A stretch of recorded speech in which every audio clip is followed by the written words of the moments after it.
Hey everybody, welcome to the latest edition of the 4040 Vision podcast. We're so excited to get into today's episode, but before we do, here's a quick word from one of our sponsors. Hey everybody, welcome to the 4040 Vision podcast. I'm your host Khaled Abdallah, and I'm joined today by my co-host Sulman Haque. What's up, man? How you doing? Yo, what's going on, man? Not much. So we are just wrapping up NFL draft weekend, and with that spirit, we are doing similar to what we did earlier on another episode where we picked basically an all-decade team from the year 1990 to 1999. And this time we're doing a half-decade team just because there's so much talent in the NFL. It was an almost impossible task to narrow it down to a couple roster spots basically for an entire decade. So we're doing a half-decade team of guys drafted exclusively from the year 2000 to the year 2004. So it's going to be a similar format to the NFL's all-decade team, but we're going to be drafting a quarterback, a running back, 2 wide receivers, a tight end, a flex spot, 2 offensive linemen, 2 defensive linemen, 2 linebackers, 2 cornerbacks, and a safety. So again, keep it in mind that we are only drafting guys from the year 2000 to the year 2004, and another clarification needs to be made is that Sulman got first pick on every single position. So make sure you guys know that. We'll be going back and forth, of course, but he had first dibs on all the positions. So, for example, the 2 wide receivers, he was able to grab those guys before I had a chance to. And on our next half-decade team, I'll definitely get first pick because it's only fair. So without further ado, we will start with Sulman and your quarterback. I mean, it is the GOAT Tom Brady here, right? One of probably the greatest quarterback of all time.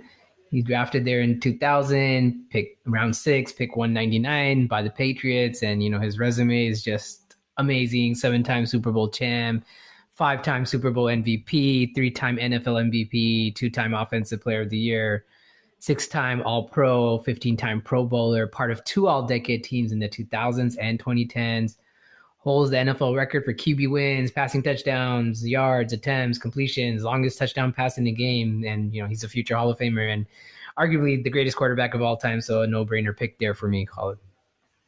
I wouldn't even say arguably. I think at one point it maybe was arguable. You could have argued. Yeah, now it's not anymore. Yeah, for sure. Yeah, you could have argued Joe Montana at some point. You could have argued Peyton Manning at one point, Aaron Rodgers. But I think for me personally, it was after the Falcons Super Bowl where he became cemented as the GOAT. And then, of course, he adds on top of that the Tampa Bay Super Bowl just for kicks. Like, he didn't need that one. He didn't need that one at all, yeah. Yeah, he showed us without a shadow of a doubt that, he was the system. Credit to Bill Belichick for building an incredible defense all those years, but we've seen where Bill Belichick has been the last few years, and we've seen where, Tom Brady, Tampa Tom, has been the last few years. So that, no-brainer. My pick was a little bit more difficult, and there's a number of quarterbacks that I considered. So again, we're going from 2000 to 2004. So you had guys like Eli Manning, Ben Roethlisberger, Phillip Rivers, Carson Palmer, throw him in there for fun. And the guy I ended up picking was Drew Brees. So he was drafted in 2001, 32nd overall so the first pick of the second round of the NFL didn't have 32 teams just yet, but he's drafted by the San Diego Chargers. And his resume is not obviously as impressive as Tom Brady's. And he has 1 Super Bowl compared to Ben Roethlisberger's 2, Eli Manning's 2. So I think what had me pick him was just the raw numbers that he put up and the excellence that he displayed for so long. And I think if the Saints were just a little bit luckier, then I think he could have ended up with another Super Bowl or 2. If you remember that famous play with the pass interference against the Rams and a couple other inexplicable playoff losses where it really hurt his overall legacy that kept him from entering like that top 5 GOAT conversation. But I think it's pretty clear that he's the second best quarterback in this class, despite not having that second Super Bowl. What do you think? Yeah, 100%. I agree with you there. I think Drew Brees for me is clearly this second most talented quarterback in out of these draft classes here. And I think, yeah, if he gets a couple more breaks his way, he probably has another Super Bowl. Maybe, I don't know what his career looks like if he actually did end up signing with the Dolphins after he left the Chargers. Maybe he has, I don't know, maybe he has Super Bowls up from the Dolphins, but definitely Brees had an amazing career, and he's definitely worthy of being the quarterback here. I doubt he gets a Super Bowl in Miami. Yeah, I don't know. I don't know what the Miami roster looks like. I forget, but yeah. Well, he would have had to play Tom Brady twice a year. That's right. Look, that's fair. That's fair. But you remember Brady got remember Brady like towards ACL, right, in one of those seasons when. Yeah. So maybe that was the clear path for the Dolphins at that point, where they were running the Wildcat and that. But he hurts his shoulder in San Diego. He gets replaced by Phillip Rivers, and he ends up in New Orleans, and he becomes like the franchise player in New Orleans. When you think of the Saints, you definitely think of him, and all that he achieved, his importance to the franchise goes beyond the field with Hurricane Katrina, all that good stuff. You can go on and on and on about him. And now it's going to be Derek Carr's team. So let's see where that goes. All right. So now, again, Sulman had first pick for both wide receivers, but we'll just go with his first one. So it's all you. My first one here was Larry Fitzgerald, a guy who was taken in 2004 with the 5th overall pick by the Cardinals, another soon-to-be Hall of Famer. He's 3 times All-Pro, 11-time Pro Bowler, 2-time NFL receptions leader, and 2 times receiving touchdowns leader. He's a member of the 2010s All-Decade team and the NFL 100th Anniversary All-Time team. And he's second all-time in career receptions, receiving yards, and 6th in receiving touchdowns. So, Larry Fitzgerald, another kind of no-brainer pick here. One of the best wide receivers coming out of these draft classes. I remember when we did the draft, was it the 2004 draft? And we talked about all of his career achievements. And honestly, aside from the Super Bowls and aside from the playoff performances, which obviously were not his fault because of the quarterbacks that he was playing with, he really is this generation's Jerry Rice with the longevity, 100%. With the consistency, with the demeanor. I'm not saying he is Jerry Rice, but if you look at the all-time receptions leaders, all-time touchdowns leaders, he's not. I mean, he's far off because everybody's far off. Jerry Rice is like a full career ahead of everybody else. But I think that Larry is a pretty close second in terms of all that stuff. And again, in terms of demeanor and all that as well. So I won't spoil your second pick, but you took another guy, which, you know what, your second pick, I don't know if I would have picked him over my guy. And the guy that I picked for my number one receiver is Steve Smith Sr. So he was drafted in 2001, 74th overall. So the 3rd round to the Carolina Panthers. And he was just dynamite. He was a little dude with a lot of heart, and he put up massive numbers his entire career, whether it was with Carolina or Baltimore. And he had a really long career, much longer than I think people expected, obviously, when he got drafted. So he was a 4-time All-Pro, which is saying something considering some of the other guys that he played with, in this era. 5-time Pro Bowler. He's a member of the 1,000 Catch Club and a member of the 14,000 plus catch receiving yards club. So he is a surefire Hall of Famer. I think that the NFL is pretty difficult when it comes to receivers, but I consider him a future Hall of Famer for sure. What do you think? Yeah, I definitely think Steve Smith will be a future Hall of Famer. Though they're getting a lot of wide receivers out there that are putting up numbers. So I think he'll be like one of those fringe Hall of Famers, but he'll get in. I agree with you. And it's so difficult, man. They make it really, so hard on these receivers. Like even Terrell so many Owens, of them. It took him. Yeah. Yeah. I mean, in this era, I think if you're looking at guys from like 2015 on, then you definitely have to be skeptical of the numbers a little bit.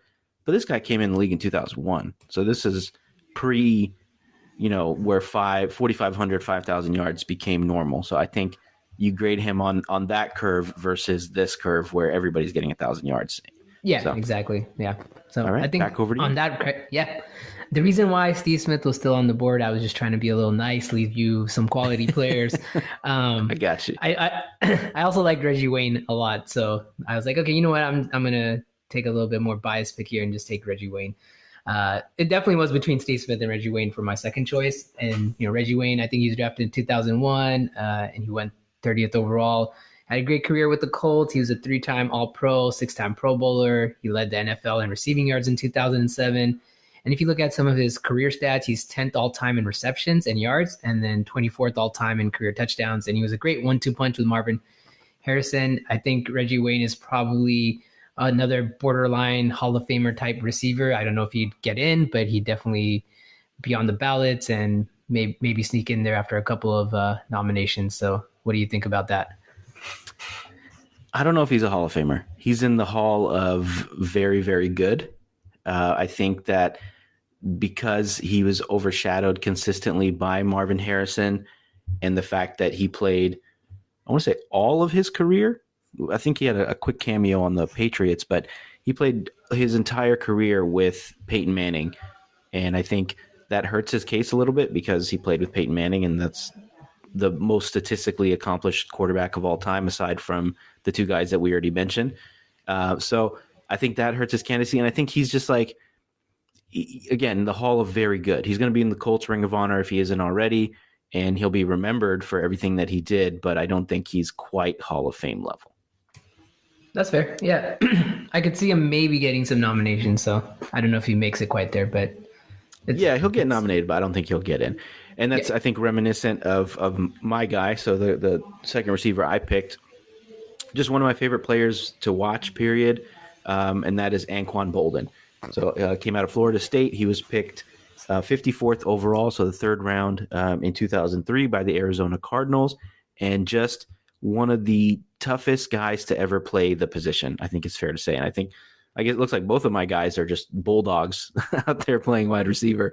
You definitely think of wide receiver as a more finesse position, but my guys played it with a level of ferocity and intensity that you don't see much at that position.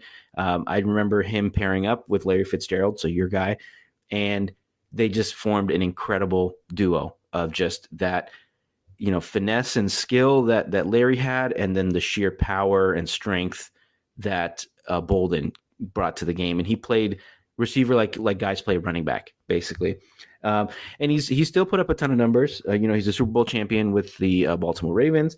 He had 13,000 yards, and he also had 1,000+ catches. So he combined that ferocity and that intensity, of course, with putting up big, massive numbers. And I think he played a game with a broken face and did all kinds of crazy stuff like that. So, but I don't think he's a Hall of Famer either. Do you think so?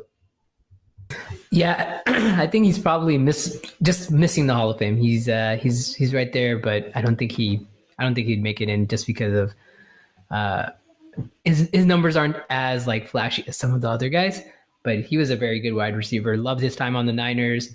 Could you imagine him in this era? He might be used like a running back like Deebo Samuels is sometimes. So even though it's crazy because coming out, he was considered slow. He ran like a 4.78, something like that on his 40. And people are like, oh, he's slow. But then it turned out he was much faster than his 40 dash time. But I could definitely see Bolden he had like game speed. He had game speed for sure, yeah. And so, just a tough guy. Loved that pick and, loved him as a Niner. And he hated him as a Cardinal, but loved him as a Niner. So, Yep. All right, back over to you. All right. So moving on to running back here. I'm taking one of the greatest running backs we've got to witness in our generation, LaDainian Tomlinson here. One of the best running backs to do it. He was drafted 2001 with the 5th overall pick. And I think he's one of the last kind of true workhorse backs you see coming out of into the NFL. He's like kind of the last of that dying breed. He was NFL MVP. He was a 6-time All-Pro, 5-time Pro Bowler, 2-time NFL rushing yards leader, 3 times rushing touchdowns leader. And he led the NFL in scoring in 2006, which is pretty crazy because I think most of the time it ends up being like kickers and stuff like that. So for LT to lead the NFL in scoring in 2006 was a pretty big deal. And then he's a member of the 2000s All-Decade team. He also holds the NFL record for most rushing touchdowns in a season with 28 and most touchdowns from scrimmage with 31 and most consecutive games with a touchdown, which was 18. And he's already a Hall of Famer. So I think one of the last true running backs you see here that, was a workhorse, did everything, and just, also was a just like workhorse back and great fantasy Mhm. guy as well. So that's Yeah, my pick. he's one of those guys, a no-brainer, obviously. He's one of those guys, especially on fantasy, that could get you points a number of ways. I don't know how many career passing touchdowns he has. Maybe you can look that up. But I remember he had a few passing touchdowns, and as a Raiders fan, I loved watching this guy play because he was so damn good, and he was just he looked like Barry Sanders at times. He was running over guys like I don't know, like Jerome Bettis at times, and he was just an incredible guy to watch. But I also hated watching him because he would absolutely destroy my team twice a year. So definitely a love-hate relationship. It was one of those things where you appreciate it a little more after the fact, and you definitely appreciate it more if he was on your fantasy team. And that one year, I think he had, was it 20 touchdowns? Was it the year he won MVP? Yeah, I think it's the same Something year. like Yep. that. Something Yeah, like yeah. that. And he's thrown for Just 7 touchdowns. It's thrown for 7 touchdowns. There you go. That's probably more than like Josh Rosen and some other guys have been picked in the top 10. So, yeah, no brainer. I knew you were going to take him. So my pick, there's a lot of running backs that are definitely a few tiers below LaDainian Tomlinson. And I lean towards Steven Jackson initially because of his consistency and all that. But I think in terms of like sheer talent and in terms of guys that are really, really fun to watch, I went with Jamal Lewis.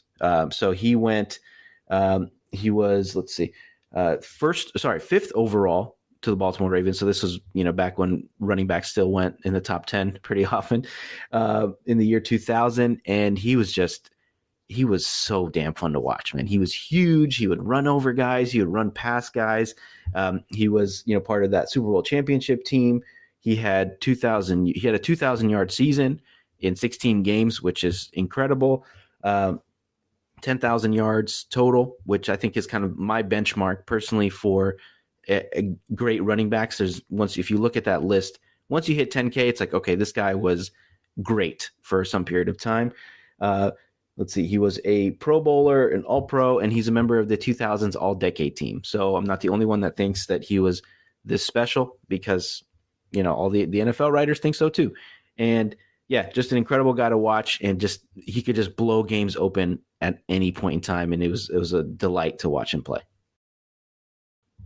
Yeah, I remember watching Jamal Lewis play, and you'd always like look at him and like, oh man, this guy's kind of like a kind of heftier running back, and then he would just like break a run. You're like, damn, he's got that kind of speed too. And that's what I remember about Jamal Lewis. Like I always remember he looked chunkier than he actually was. I don't know if it was all the padding he was wearing. Yeah, maybe it was the pads because the early 2000s, late 90s, they still had the big pads. But yeah, I think he's also just a big dude. Yeah, he's just a big dude. But he was fast, man, for his size. So it made for entertainment, and he used to bowl over people sometimes too. So it was fun to watch. Yeah, you don't get 2,000 yards without breaking off more than a couple 70, 80, 90-yard runs. Yep. All right, so we only picked one running back. Maybe we should have picked two, but we do have the flex position. So it's back over to you to pick your tight end. Yeah, tight end. I went Jason Witten here. He was drafted in 2003. He went round 3, pick 69 and was drafted by the Dallas Cowboys. He's a 4-time All-Pro, 11-time Pro Bowler, and holds the record for most career games for a tight end. Just overall, Witten was a solid overall tight end that had a good career with the Cowboys, and I would say maybe he's a borderline Hall of Famer.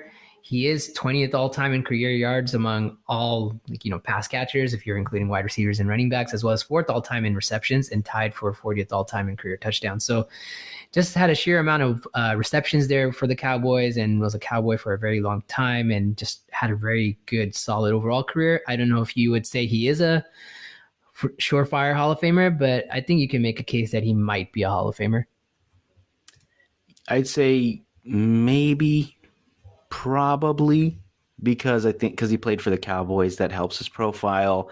And he was really good for a really long time.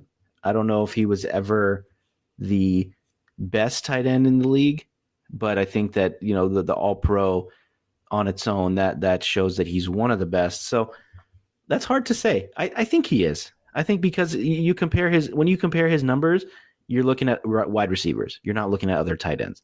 He's like it's like him, Tony Gonzalez, It's going to be, like Gronk. I don't know if his career numbers are quite as impressive. I think he was more of the playoff guy.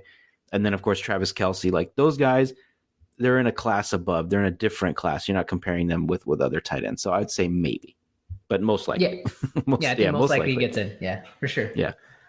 And it's besides him, there's not much else going on here at tight end. I dug and I dug and I dug, and I came up with names like Randy McMichael, if you remember him. Benjamin Watson, if you remember him, he was in the league for like 20 years. I don't think he ever had more than 600-700 yards. Jeremy Shockey was a name. I think he has the most yards out of all these guys. But the name I ended up with was Dallas Clark. So he was drafted in 2003, 24th overall out of Iowa to the Indianapolis Colts. And he benefited, of course, from playing with Peyton Manning for the majority of his career. I think he had the end of his career, he played in Tampa and one other place. But you know what's funny is I could have sworn that he played in Denver too. And I was like, did he play in Denver with Peyton Manning? But it ended up being Owen Daniels. So I looked it up. But they look very similar, One thing I loved about Dallas Clark was that he never wore gloves. He would do like the old school finger taping on all the knuckles, which I thought was really cool. But yeah, nothing too special about him, honestly. One All-Pro, one Pro Bowl, 53 touchdowns, 5,600 yards. So he's probably a Colts Ring of Honor guy because he was on that Super Bowl team, but he is by no measure a Hall of Famer. So. Yeah, no. Do you remember him? I definitely remember him. He was one of the few tight ends that didn't wear in the 80s at that time. He was wearing like 44 or something like that, right? Yep. Number 44. That was another thing that made him stand out. Yeah. And then, he kind of reminded me a bit like Mike Allstott. He kind of looked like him. So. Yeah, he had a similar build. Is like, there's just the white tight ends that kind of look the same. And that's why I was like, Dallas Clark, he was on those Broncos teams. He was on that Broncos Super Bowl team. But again, it was Daniels, he was probably retired long by then, Dallas Clark, I think. He might have been, yeah. So we just finished our quarterbacks, wide receivers, running backs, tight ends, and now we have our flex position. So back over to you. So for the flex position, I took Andre Johnson, the wide receiver. He was drafted in 2003 with pick number 3 by the Texans, and I was like, oh, maybe I should have taken him earlier here, but he has a pretty decent resume here. 4-time All-Pro, 7-time Pro Bowler. And, I think he put up great numbers despite the mediocre QBs he had in Houston. He had Matt Schaub for a couple of years, but before that, like David Carr and those guys, just not great quarterbacks for him. He led the NFL in interceptions 2 times for the season, and then 2 times in receiving yards as well, and is in the Texas Sports Hall of Fame.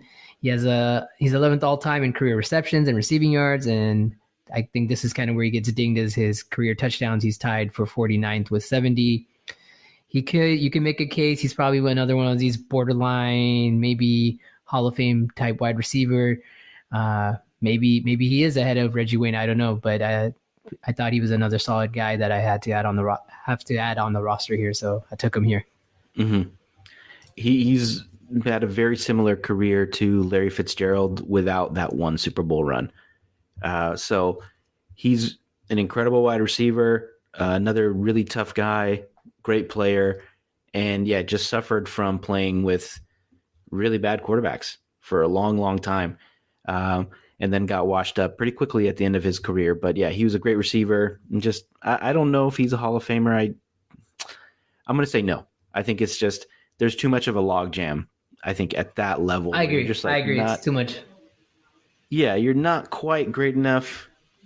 The All Pros maybe could catapult him into that discussion, but I don't think so. Yeah. So my flex, I went with a running back, and that is Sean Alexander. So this guy was drafted year 2000, 19th overall by the Seattle Seahawks. And he was actually drafted by the Seahawks when they were still in the AFC West. So I remember his rookie year when they had the older uniforms with the lighter blue than they have now and the neon green, just lighting up the Raiders for something like 200 yards and 3 touchdowns on a Monday night where I was watching it on the big old tube TV. back in the year 2000. And he was just he was similar to Jamal Lewis, where he didn't have a super long career like Steven Jackson, the other name that comes up, but he had an incredible peak. And he's one of the few running backs in the NFL history that have won MVP. I believe he won it in 2005. He was Offensive Player of the Year at one point. He's a member of the 2000s All-Decade team as well as Jamal Lewis, 2-time All-Pro, 3-time Pro Bowler. So if you look at him, his like career total numbers are not that crazy, but he also had like an 1,800-yard season, and he was just, again, that MVP year where he was the best player in the league. So it's hard to turn that down. But Hall of Fame, I say no. What do you think? Yeah, I'm gonna agree with you on that. I think he just didn't play long enough, right? I think he played maybe maximum 10 years. If I remember this correctly, he played like 10 years, something like that. I think Something he like only that. played in Seattle, and then he had a quick show with the Washington. Yeah, he but was washed he up by wasn't then, very right? good. Yeah. His like prime was like 4 years. He was like in his prime for like 4 or 5 years, and that's when you started seeing running backs start declining quicker and things like that. So I agree with you. He didn't have a long enough career, or he didn't put up enough stats over his like long career to get him into the Hall of Fame, but he had a very, very good prime years. Alrighty, so we just did all of our skill position guys, and then of course we got to show some love to the big guys, and I'll let you pick your offensive lineman. So with my first offensive line in, I went Steve Hutchinson. He was drafted in 2001 with pick 11 by the Seahawks. He's a 7-time All-Pro and 7-time Pro Bowler. He's a 2000s NFL All-Decade team member. He's just an all-time, guard who had a great career with both the Seahawks and the Vikings. Over his 12-year career, this is kind of surprising, he only had a total of 19 penalties accepted on him. That's 169 games where he played and only 19 accepted penalties. So clearly this was a guy who's just one of the best at his positions, and he did it for a 12-year career, and he was just really good. So that was my pick there. You picked the only Hall of Famer so far. Yes. So far. Maybe your other pick will get in. I don't think either of my guys will get in. But once you picked Hutchinson, the cupboard was pretty bare. There's a couple other guys I kind of eyeballed, and I went with one interior, one tackle. So my interior lineman is going to be Chris Snee. So he was drafted 34th overall in 2004 by the New York Giants. Ended up being a 4-time Pro Bowler, 3-time All-Pro, and a 2-time Super Bowl champ. So he was the starting center, I believe, for the Giants during those 2 Super Bowls they won with Eli Manning. So definitely not a Hall of Famer, just a guy that's probably in the Giants Ring of Honor if they have one, and just a great player, solid player, or more than solid player, but again, just not a Hall of Fame level. So who is your offensive tackle or your exterior offensive lineman? Yeah, I went with Jason Peters, who went undrafted in 2004, and the Bills picked him up. He started off pretty well with the Bills there. I think he played tight end or something like that in college, and then he moved over to lineman. But he's a 6-time All-Pro, 9-time Pro Bowler, a member of the 2010s All-Decade team. And he's played 18 years in the NFL here, most recently last year with the Dallas Cowboys. He's just one of the best left tackles in the game, and I think he's definitely going to be a Hall of Famer once he retires. He's just been that dominant of a force in his career. So I think Jason Peters will eventually be in the Hall of Fame once he decides to retire. He was such a fun story. Yeah, it was like you talked about, or like you mentioned, he came up also during our 2004 NFL redraft, and I didn't realize that he went undrafted at the time. I didn't realize that he played tight end in college, I believe, at Arkansas. He was a big tight end. He was one of those big blocking tight ends, but just an incredible story to transition from playing tight end to being one of the best left tackles, of this era in NFL history. And yeah, he's more than likely a Hall of Famer, especially because he's probably the only guy still active from the 2004 draft, I want to say, with some degree of certainty. After Ben Roethlisberger retired last year. Maybe there's a kicker or something. Who knows? There's always like a kicker or punter or something that hangs around for 25 years. Yeah, we don't count them. We don't count them. It's just a different measuring stick. Exactly. So the offensive tackle that I went with is Matt Light. So he was drafted in 2001, 48th overall by the New England Patriots, and he had a long and storied career again with the Patriots. He played 10 years for them, and he won 2 Super Bowls, was a first-team All-Pro once, a 3-time Pro Bowler, and just a guy that you associate automatically with Tom Brady and those early era Patriots teams, because he did retire in 2011, so he missed that second wave of the dynasty, which is totally fine for an offensive lineman. But just, again, Tom Brady's left tackle. So kudos to him. He gets a lot of credit for that. That's it for our offense. So we'll jump over to the defensive side of the ball. And the way we did it was 1 defensive tackle and 1 defensive end. So I'll let you pick your defensive tackle. My defensive tackle here is Kevin Williams. He was drafted in 2003, pick number 9 of the Minnesota Vikings. Pretty solid resume here. He's a 5-time All-Pro first team, and he's a 6-time Pro Bowler and a member of the 2000s All-Decade team. He has a career 68 sacks, which ranks him 125th all-time, and has 113 career tackles for loss, which would rank him 34th all-time. And I think just Kevin Williams is just that defensive tackle that you want to anchor your interior defensive lineman. He was good against the pass. He was good against the run. Just a guy you could really build around on that line, and that's why I took him here. I remember him. He was just dominant, absolutely dominant, and really versatile with the tackles and the sacks and doing stuff that you don't see too often from a defensive tackle. So I cheated a little bit here. I don't want to say cheat. I struggled a little bit with this pick because honestly, there's a couple guys you could have gone with. One guy I considered was Vince Wilfork. He's a future Hall of Famer, if not already. I don't think, is he already? He might be. No, maybe not. No, I don't think he is. Anyway, I don't think he is. Yeah, he was the anchor for the Patriots for a long time, and he was one of the great players. But I cheated a little bit, and I went with a guy that was listed as a defensive end for most of his career, I want to say. But when I think of him as a defensive tackle. And he was listed as a defensive tackle for, I say, the last 4 years of his career. And I think because of his build and the way that he just looks like a defensive tackle. He's not your, pass rushing defensive end. So, and that is Richard Seymour. So he's 6'6", 315, 320. Like, that's not a defensive end. You know what I'm saying? That's like the Niners listing Eric Armstead as a defensive end. Exactly. Yeah. He's like a 3-4 D end. He's a guy that can play, both inside and outside. But I think his most dominant play came in the interior. And I think that shows with like the number of sacks that he has and stuff. He never had a double-digit sack season, which is something you expect from a Pro Bowl or Hall of Fame level defensive end. He did have a couple 8-sack seasons, but he is in the Hall of Fame. He just got in last year, I believe. But he is one of the most decorated players on this list. He is a 3-time Super Bowl champ, 5-time All-Pro, 7-time Pro Bowler, and a member of the 2000s All-Decade team. Also a Raider, so I'm a little bit biased, and I'm glad I was able to sneak in a Raider on this draft. Well, not just one, a couple. But despite the struggles of the team during this era, it was nice to have a couple guys in here. So a little bit biased of a pick, but I don't know. Do you think I went wrong by picking Seymour over Wilfork?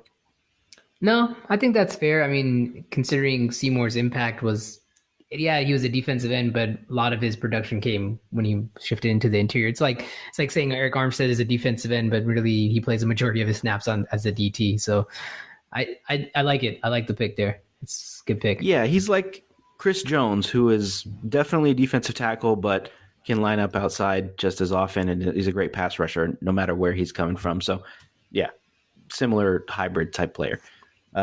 Who is your defensive end? I think this is another no-brainer. Yeah, another no-brainer guy here. We're going to go with Julius Peppers, drafted in 2002. He was the number 2 pick there. Was taken by the Panthers. He won Defensive Rookie of the Year. He's a 6-time All-Pro, 9-time Pro Bowler, member of the 2000s and 2010s All-Decade team. He has 59 and a half sacks for his career, which makes him top 4 all time in the official count and top 5 in the unofficial count. He has 52 forced fumbles, which would make him number 2 all time in that stat, and 175 tackles for a loss, which would make him number 3 all time in that stat. So he's just one of the best defensive ends all time. I believe he's not in the Hall of Fame yet, but he definitely will be a future Hall of Famer. And so that was a no-brainer pick for me there, Khaled. I absolutely love Julius Peppers. He was dynamite, dude. Just an incredible player, incredible athlete. He really set the bar for what a defensive end could be athletically. It didn't hurt that he played college basketball at UNC as well. I don't know if he could have gone, maybe he could have gone pro. I remember there was a discussion maybe last week or so on Twitter about, I think it was Paul George on a podcast said that there are some NBA players that could play in the NFL, but there isn't a single NFL player that could play in the NBA because of the skill required. And then I thought about guys like Tony Gonzalez, Julius Peppers, Antonio Gates, Charlie Ward, et cetera, et cetera. So there's, I think, a couple guys. I don't know what Paul George is talking about, man. He would have been hurt the first play of his NFL career. Dude needs to chill. Even that. I'm like, come on. You're looking at the NBA players, not even LeBron. I'm talking about Nate Robinson. I mean, some of these cornerbacks are 5'9", 175. You're telling me that a 6'1", 190 point guard can't last in the NFL? It's not like he's going to go play nose tackle or something. But anyway, right. Yeah. We digress. That's another pod for another day. yeah, definitely. Let's make note of that. I think that's a good topic. Julius Peppers, dynamite, man. Just a freak of a player. He played for, who did he play for? Green Bay, Carolina. I want to say most of his career was Carolina.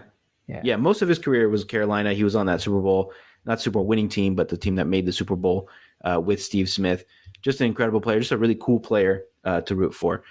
So the guy I went with, so this is one of the reasons why I wanted to pick Richard Seymour at defensive tackle, is because I wanted to pick Dwight Freeney with my defensive end. So he went 11th overall in 2002 out of Syracuse to the Colts. He had a long NFL career. He played for 11 years in Indianapolis, played in San Diego, Arizona, Atlanta, but he bounced around a little bit. But he's a guy that is a 7-time Pro Bowler, 3-time All-Pro, Super Bowl champ, member of the 2000s Hall of Fame team or All-Decade team. I think he's probably going to get into the Hall of Fame eventually. I think the Hall of Fame is notoriously strict with these pass rushers for whatever reason. It's kind of like the defensive equivalent of a safety, of a wide receiver, where they're just really harsh on them for whatever reason. But he had, 6 or 7 actually double-digit sack seasons. He had a 16 sack season, and he is 18th all-time in official sacks. I know there's a little bit of a difference between the unofficial and official count, but top 20 all-time, 125 and a half. Just about everybody in front of him is a Hall of Famer or will be a Hall of Famer at some point. So I think he gets in. What do you think? Yeah, I agree with you. I think he gets in. I mean, that 10-year stretch with the Colts, he was pretty dominant at that time. I thought I couldn't even remember what other teams he was on after the Colts, but turns out he played another 5 seasons after that, and I was like, what? I don't even remember him. Yeah, the only memorable one was he had a couple good years with San Diego, but that was everything else was he only played 1 year with San Diego. Apparently, he only played 2013, 2014. So yeah, that's kind of what happens with these old pass rushers, right? They hang around a couple years and just bounce around. Right. Yeah. I mean, who's gonna remember Von Miller on the Bills, right? Nobody's gonna remember that. Well, we'll see. We'll see how he does next year, but it could end up being like that. But yeah, A lot of times these guys, they play 1 or 2 more years, just they get 3-4 sacks in a season and call it a career. So yeah, I think he will get in eventually. So that's it for our defensive linemen. So we're going to pick 2 linebackers. So I'll go ahead and pass it to you. All right. So my first linebacker here is Brian Urlacher. He was drafted in 2000 with the 9th overall pick by the Bears. He was the Defensive Player of the Year in 2005. He's a 5-time All-Pro, 8-time Pro Bowler, member of the 2000s All-Decade team. He has 1,045 career solo tackles, which puts him ninth all time in that category, and has 138 tackles for a loss, which makes him 13th all time.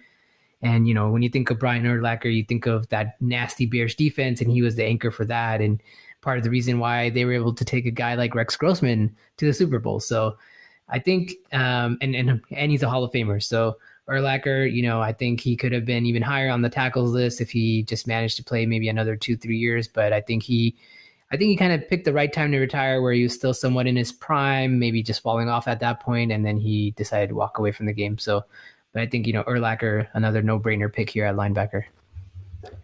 Absolutely. Yeah. He's another guy that changed positions coming out of college. I think he went to New Mexico, and he was a safety.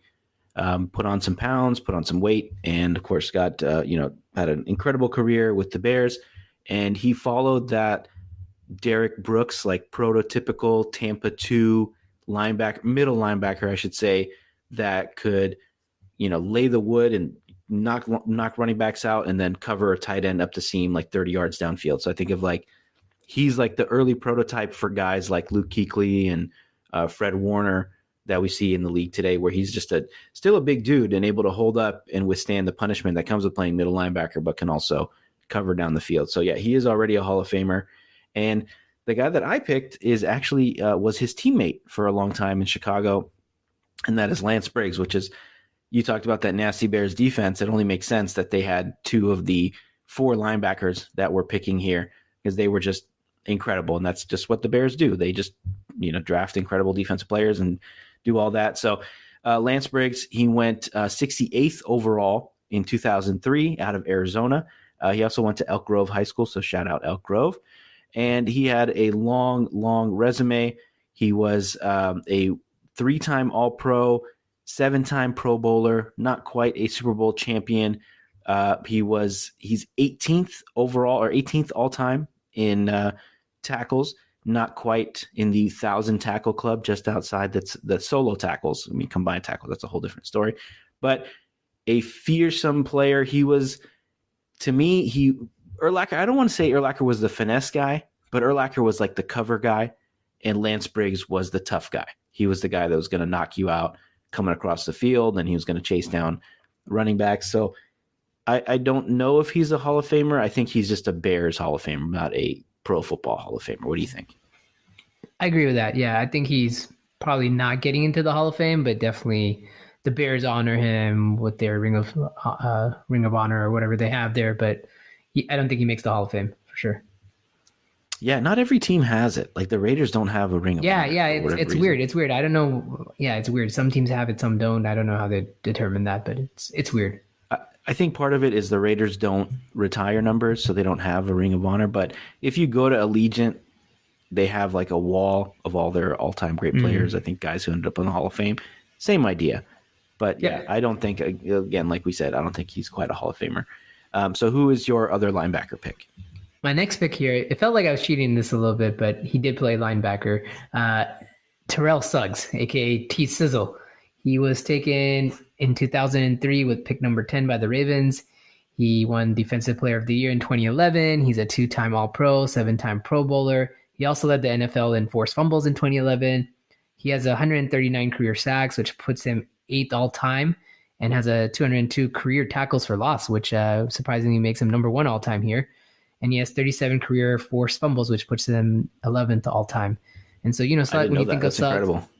Yeah. So I was surprised I didn't know he had that many career tackles for a loss. So yeah, when you think of Terrell Suggs, man, you think of that Ravens defense, and you give me Terrell Suggs, you give me Julius Peppers, and those guys are just pinning their ears back and going after the quarterback, and that would be such a nasty combination to put together.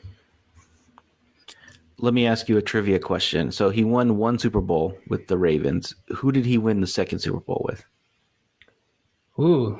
He won a 2nd Super Bowl? I didn't know that. Yeah, he won a 2nd Super Bowl. Okay, I'm gonna think on this.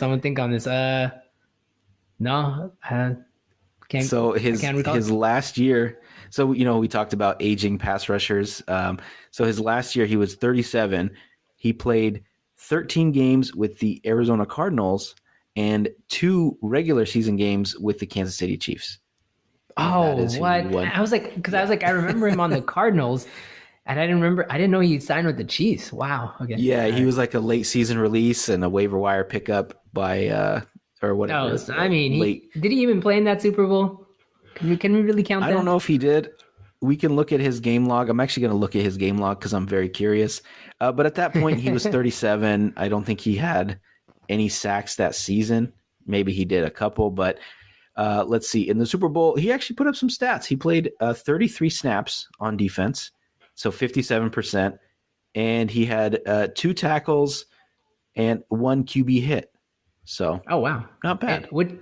which year was this? Which year was this? This is 2019 when they beat the Niners. Oh wow, I don't even remember him. That's how I forget. That's how much I forgot in that Super Bowl. Yeah, yeah. So you I remember kind of him. I cheated. remember him when he. Yeah, I remember when he beat us when he was on the Ravens. I remember that Super Bowl, but I don't remember That's the funny. Chiefs That one. there you go. He's His both wins two against the Niners. yeah, his 2 Super Bowl championships came against the Niners. So that's funny. But yeah, we talked about the aging pass rushers bouncing around. He only had that 1 year where he bounced around, but he was on the Ravens for the rest of his career. You kind of cheated, but they always ran a 3-4, and he played off ball a lot of the time. I know he was basically a defensive end in college, so maybe you cheated, maybe you didn't, but whatever. It's all good. I cheated a little bit too. We're flexible here. He's listed as a linebacker. That's all that matters.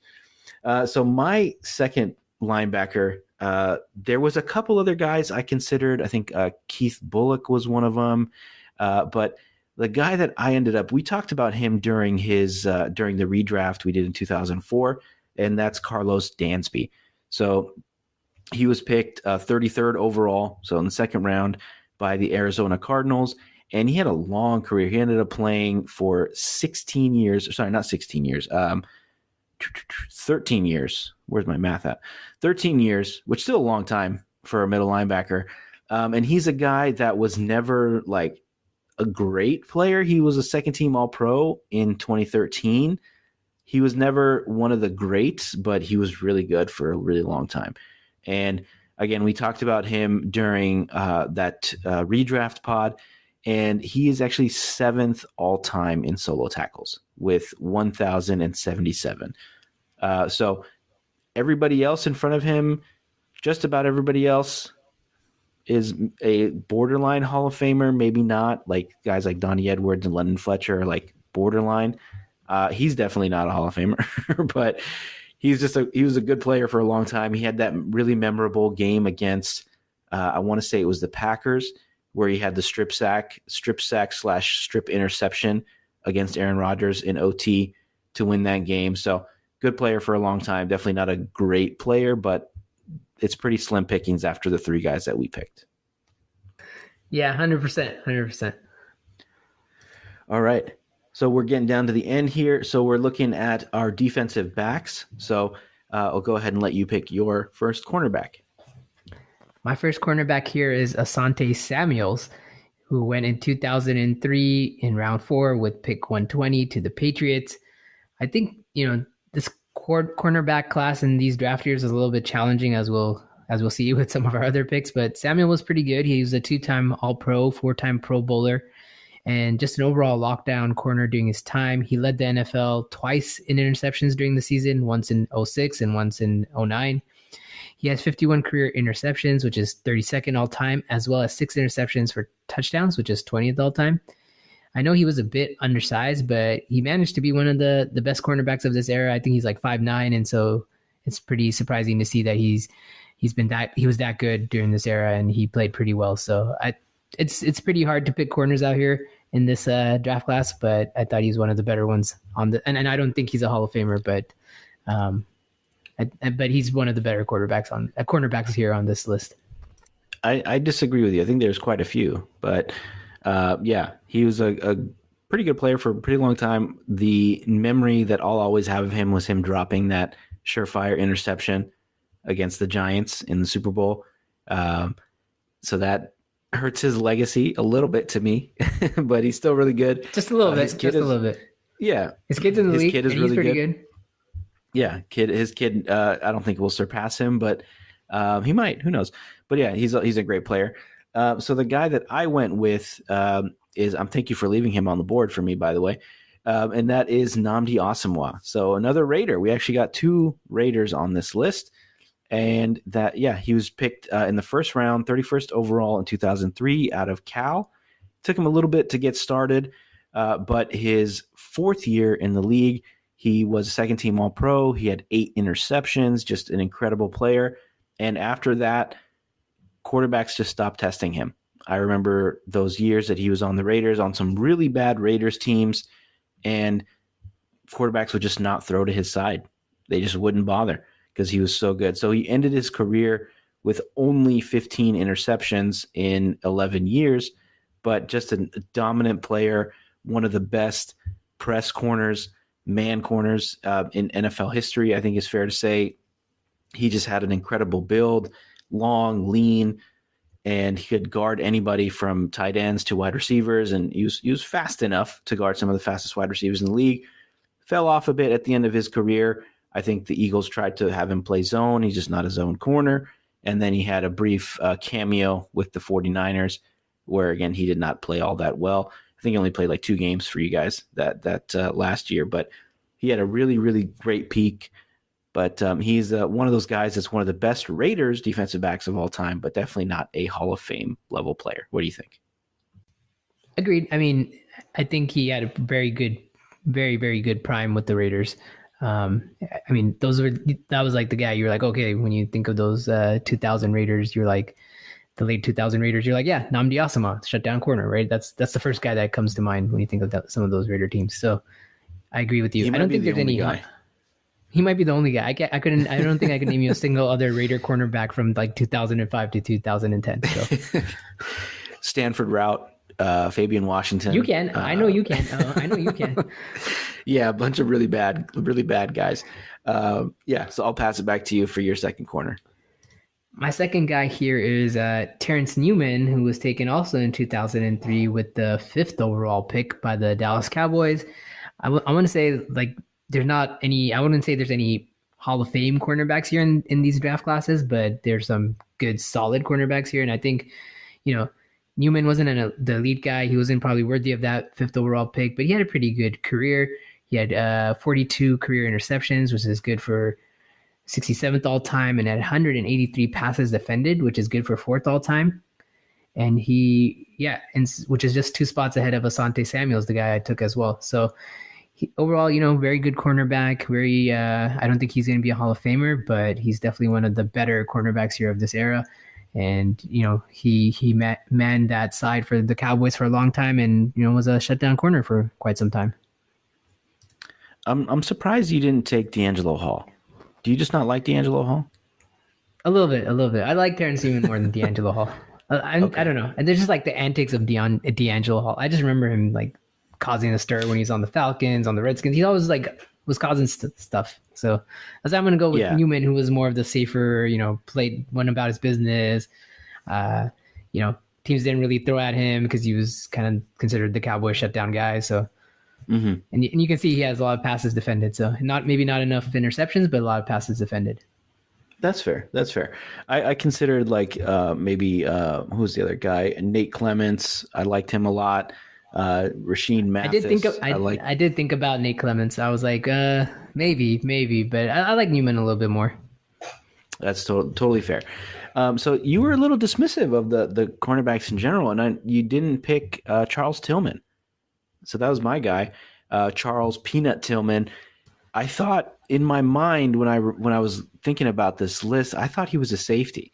At least, the way I remembered him. But no, he was listed as a cornerback. He played left and right cornerback for 12 years with the Bears. He had 1 year with the Panthers at the end of his career. But I'm surprised. To be honest, I didn't remember him having a huge prime. I didn't even know he played 12 years in the league. I thought he was good on the Bears for 2-3 years, and that's what I remember about him. And then I was like, I'll just take Terrence Newman because I feel like he was more consistent throughout his career. But you tell me, break it down for us. Yeah, I mean, so Tillman, he was, just a one-time All-Pro, 2-time Pro Bowler, but he was just like a turnover machine, and that was what was most, stuck in my mind. So he played, again, 12 years with the Bears, 1 year with the Panthers, and he had 38 interceptions, which is, I'm not sure where that puts him all time, but he was famous for the peanut punch. Do you remember the peanut punch where he would come in as he would either hold up the tackler and he would come in and punch down on the ball and he would force a ton of fumbles. And I was like, okay, let's see what a ton of fumbles means. And he is tied for 6th all time in forced fumbles. If you look at the rest of the list, he is the guys in front of him: Robert Mathis, defensive end; Julius Peppers, John Abraham, Dwight Freeney, Jason Taylor, all defensive end / outside linebackers; Chris Dolman, another linebacker; Bruce Smith, Derek Thomas. There's all these guys that are in that list, and they're all defensive end pass rushers because, of course, they're getting strip sacks, which is a little bit easier than punching a ball out in the open field. Yeah. But yeah. He's 44. That's impressive. I'm sure the next cornerback is like another like 50 spots down or something. It's pretty crazy. I'm gonna have to look. Yeah, I don't think it's anybody else. Like I'm looking. I guess Charles Woodson is 20th all time with 33. I guess so. But he played like 20 years. He played like 20 years to Tillman's 11 or 12. So he was just a turnover machine, and that's why I was surprised you were kind of dismissive of him. But yeah, he was a great player. He wasn't an amazing cover corner, but he was, again, a turnover machine with a ton of interceptions and a ton of fumbles, forced fumbles. So we're going to our last pick, and that is the safety position. I'm surprised you went this way, but I'll let you explain your logic here. Yeah, it was. I mean, obviously, there's two very clear choices here. I went Troy Polamalu, who was drafted in 2003 with pick number 16. I really, obviously, there's a debate between him and the guy you took here. Polamalu was a Defensive Player of the Year in 2010. He's a 6-time All-Pro, 8-time Pro Bowler. He kind of redefined the safety position, I would say. He was a guy he could cover, he could come out of nowhere and pop a guy, he could blitz out of the safety spot, he could play against the run. So I think he kind of redefined the safety spot, and for me, that was worthy of taking him over the guy you're going to take here. But I mean, either one, you couldn't go wrong, honestly. Honestly, you can't go wrong with either one of those guys. You definitely can't. And I think there are two different styles. So we'll say my guy was Ed Reed. So already a Hall of Famer, one of the best defensive backs of all time, one of the biggest turnover machines of all time. So he's tied for 7th all time in interceptions with 64. So obviously ton of turnovers there. Forced fumbles, he had 11, so not bad.